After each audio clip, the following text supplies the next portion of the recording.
5 જૂને વિશ્વ પર્યાવરણ દિવસ તરીકે ઉજવવામાં આવે છે ત્યારે ચીખલી તાલુકાના સાદકપોર ગામે પણ વૃક્ષારોપણ કરીને આ દિવસની ઉજવણી કરવામાં આવી હતી।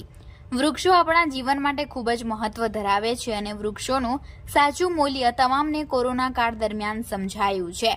ત્યારે તમામે વૃક્ષોનું વાવેતર કરી તેનું જતન કરવું ખૂબ જ જરૂરી છે। ત્યારે આજે વિશ્વ પર્યાવરણ દિવસ ઉજવણી નિમિત્તે સાદકપોર ચાડિયા ફળિયા ખાતે ઓમકાર ગ્રુપ ચાડિયા ફળિયા દ્વારા પાદરદેવી માતાજીના મંદિર પાસે વૃક્ષારોપણનો એક કાર્યક્રમ રાખવામાં આવ્યો હતો।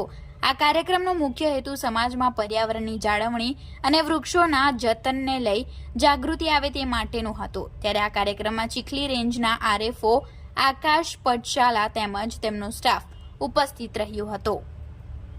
આજે 5 જૂન વિશ્વ પર્યાવરણ દિવસ હોય અમે સાદકપોરના ચાડિયા ફળિયામાં ભેગા મળીને ભાઈઓ બહેનો નાના બાળકો વડીલો બધા જ ભેગા મળીને ખૂબ જ આનંદભેર આ વૃક્ષારોપણનું આયોજન કરેલ છે।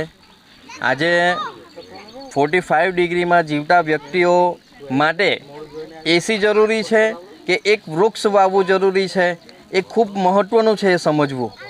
એના માટે એક સારો મેસેજ જાય, સુંદર મેસેજ જાય, આવનારી પેઢીને આ સંસ્કાર મળે એના માટે વૃક્ષો વાવવા અને વૃક્ષોનું જતન કરવું ખૂબ જરૂરી છે જેથી એક સંદેશ સારો જાય સમાજમાં ગામમાં। એના માટે આજે વિશ્વ પર્યાવરણ દિવસ નિમિત્તે અમે વૃક્ષારોપણનું આયોજન કરેલ હોય અને ખૂબ જ ઉત્સાહથી આ વૃક્ષો રોપીને એનું વાવેતર કરીને એનો ઉછેર અમે કરીશું એવો આ બધા ભેગા મળીને અમે સંકલ્પ લીધેલ છે।